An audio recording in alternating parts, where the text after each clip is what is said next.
মহাবিদ্যালয়ৰ ছাত্ৰ ছাত্ৰীসকলৰ ফালৰ পৰা সন্মানীয় মুখ্যমন্ত্ৰী ডাঙৰীয়ালৈ আমি শ্ৰদ্ধা আৰু অভিবাদন জ্ঞাপন কৰিছোঁ।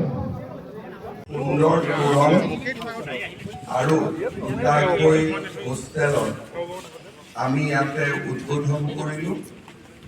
তোৰণৰ দাতা মহাবিদ্যালয়ৰ অধ্যক্ষ আৰু তেখেতৰ পৰিয়ালবৰ্গলৈ মই ধন্যবাদ জনালোঁ আৰু মহাবিদ্যালয়খনৰ উত্তৰোত্তৰ উন্নতি কামনা কৰিলোঁ।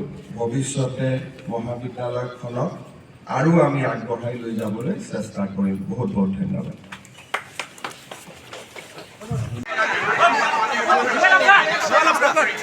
Yes.